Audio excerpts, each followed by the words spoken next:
बड़ी आत्मबल था कि यह बेटी मेरा कोई रोशन करेगा, लेकिन दुर्भाग्य था मेरा ही दुर्भाग्य है। वह बेटी आज मेरा कहीं का नहीं रखा। साल भर जेल में सड़वाया। जब बेटी कहा कि यह इसको मैं देखना चाहता हूं कि आजीवन जेल में यह रहे, तो मेरा दिमाग नाच गया कि क्या हो रहा है। आरती के पिताजी आप जेल से बाहर आ चुके हैं और अपने ही बेटी के आरोप में जेल आप गए थे, क्या कहिएगा? मैं यही कहने के लिए चाहता हूँ, बेटी हो या बेटा हो, माँ पिताजी गांव समाज के लोग सबों को समान दर्जा देने के लिए चाहते हैं, किसी को बड़ा और किसी को छोटा नहीं। उसी के हैसियत से मैं भी बेटा और बेटी, 4 बेटी 3 बेटा था, 2 तो छोटा छोटा है। 3 बेटी का शादी जमीन सुध भरना लगा करके कुछ शादी कर सलटा दिए थे। चौथा में ये थी, मन में जिज्ञासा था कि अच्छा ढंग से इनका भी शादी करें, लेकिन परिस्थिति डाउन हो जाता है। उस परिस्थिति लेकर के जिद भी कर दी कि मैं ग्रेजुएशन करूंगी तब पिताजी मेरा शादी कीजिएगा। भरोसा दिलाई, सहानुभूति हुआ, अच्छा शिक्षा की ओर झुकाव है तो थोड़ा और सहानुभूति दे करके क्रेडिट लोन विद्यार्थी क्रेडिट लोन ले करके इनको ग्रेजुएशन करवा देते हैं। शिक्षा का विनाश नहीं होता है।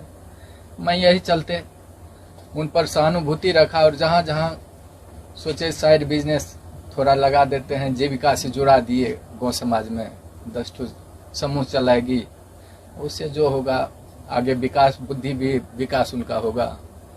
सेप्स ऑफ कंपनी से भी जोड़ा दिए थे।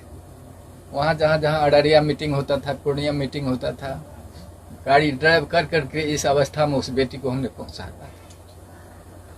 और बड़ी आत्मबल था कि यह बेटी मेरा कोई रोशन करेगा, लेकिन दुर्भाग्य था मेरा ही दुर्भाग्य है। वह बेटी आज मेरा कहीं का नहीं रखा।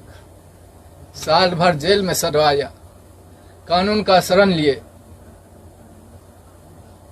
लोअर कोर्ट रिजेक्ट किया जज साहब, वकील साहब, हाई कोर्ट में बेल फाइल किया गया, लेकिन सत परेशान होता है, पराजित नहीं होता है। हाई कोर्ट में बेल फाइल हुआ, वकील साहब शिवानंद बाबू, वकील साहब अजय ठाकुर हाई कोर्ट से रिजेक्ट भी करवा करके किसी तरह से बेल का अनुसंधान जारी किए कि ऐसा जो भी परमात्मा का मौज हुआ, इन लोगों की सहानुभूति मिली। आज साल भर भी जेल से में भी शिवनंदन बाबू की सहानुभूति वर्णन नहीं हो पाता है। वहां जेल गेट पर भी पहुंच करके इन्होंने पिता का रोल अदा किया कि अब बंदी मेरा है, अधीक्षक साहब यह बंदी मेरा है, इसको कोई तरह का तकलीफ नहीं होना चाहिए। हम भूमिका को शिवनंदन बाबू पहुंचाइए और साल भर के बाद बेल लिए। आज उन्हीं का कृपा है कि घर में मुझको नहीं रहा गया। जब बेटी कहा कि यह इसको मैं देखना चाहता हूं कि आजीवन जेल में यह रहे, तो मेरा दिमाग नाच गया कि क्या हो रहा है। फिर भी एक शिक्षाप्रद कहानियां थी। एक बिच्छू जब पानी में डूब रहा था तो साधु महात्मा पार हो रहे थे, वह बिच्छू को बचाने के लिए अपने हाथ पर लिया। बिच्छू 2 बार डंक मारा, डंक को सह कर करके महात्मा ने वह बिच्छू को पार लगा दिया। तो वही मैं चाहता हूं कि वह बिच्छू की तरह वह बेटी नहीं बने। बेटा तो पिता का गोद का भरने वाला होता है। जहां कहीं भी वह बेटी रहे, अपना जीवन जीविका चलावे। और मैं क्या बोल सकता हूँ वह पिता के दर्जा में। ऐसा नहीं है कि समाज के सारे लोग सिर्फ आपको ही आरोपी के नजर से देख रहे हैं। कहीं ना कहीं दूसरे वर्ग के लोग ऐसे भी हैं जो आपकी बेटी को भी आरोपी के तौर पे देख रहे हैं, क्योंकि गलती की शुरुआत कहीं ना कहीं आपकी बेटी से होती है, अगर शुरू से देखा जाए पूरा मामला का तो। लेकिन जैसे ही आपके आते ही एक बार आरती ने फिर से सवाल शुरू कर दिए, तो आरती के लिए आज आप क्या कहेंगे? वो आरती की मर्जी है, जो करावे।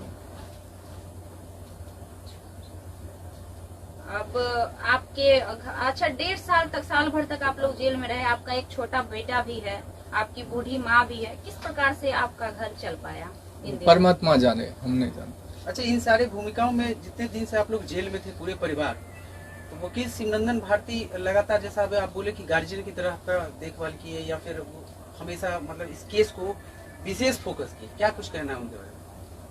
यह वर्णन नहीं हो पाता। मतलब इतना बेहतरीन उनका परफॉर्मेंस रहा जी आपके केस को लेके। जी।